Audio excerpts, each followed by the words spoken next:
Hi there, this is Christel Waltman, and I'm coming to you today to just give you a quick tip about relationship building. Okay? Just remember this word, F-O-R-M, called form. It's a conversation starter. After you start a conversation, you can use this formula to just a friend, somebody you just want to get to know or practice on. Okay? So after you find a way to break the ice to get started with a person and find out more about them, this actually will help you with your listening skills, and it will also help you to see what it's like when the other person starts taking off talking about themselves and actually finding you to be more attractive as a listener than you doing all the talking.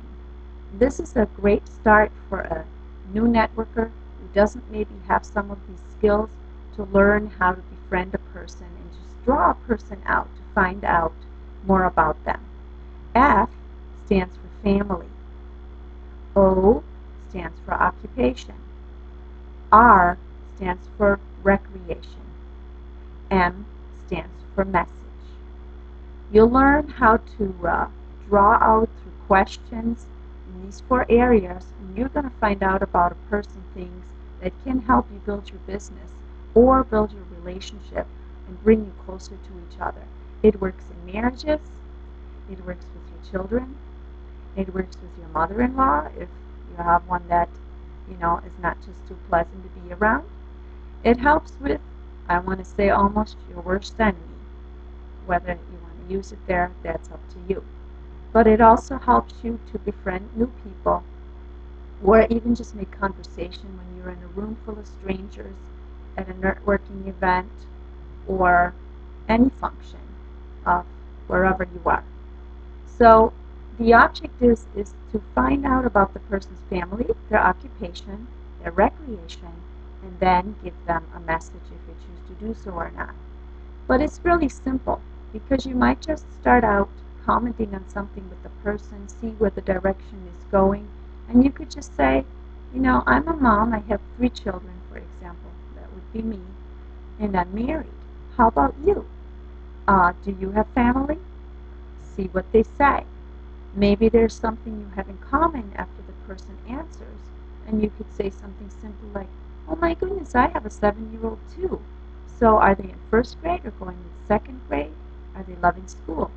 And before you know it, you'll be having a conversation with a stranger. You might be talking about what sports that their children are in, or so on. And some people are a little more private. They might not. You might feel that you pry, and you'll know when to ask no more or to be quiet. The next in conversation, you can find out. So, what is it that you like to do for fun? Well, usually we ask, what is it that you do? Or what are you passionate about? That's finding out about their occupation. What are you passionate about more helps you find out about their dreams or anything that's in their vision and maybe a mission that they have in their life that has maybe nothing to do with their occupation. But O stands for occupation, and you just simply ask, what is it that you do? Or do you work? Do you work from home? Are you loving what you do? Find out if they like it or not. That was O. R would be recreation. What things do you like to do for fun? Do you play any sports? Do you like to watch sports? Do you have any hobbies? Kind of like that. M would be your message. Whereas now you go, and if you find out a need, a want, or anything that would particularly maybe that you might be able to fulfill with your product, your service, or your opportunity, that would be the point where you could plug that in. Or you might just choose for the very first time you meet the person, as if you might see them again, that you may not want to do that the very first time. Okay? Unless they ask you, of course, straight up, like, what do you do? Oh, and what do you do? Then you get a chance to say. As far as drawing out the person even further is whoever asks the questions is more in control of the conversation, obviously. And what you want to accomplish with doing the FORM is to find out a person's sign. SIGN.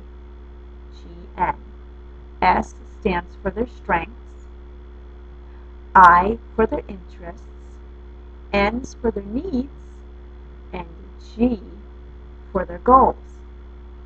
Once you know those things, the sign, the interests, the needs, and the goals, you will be more equipped and have the person more qualified to see if they would be somebody that you really do want to approach and share an opportunity that you have as far as income or a product or service. You may find that maybe they're not such a great candidate. Perhaps that's a way for you to avoid a rejection or a no by not even giving your message then. That will be entirely up to you what you decide to do at this point.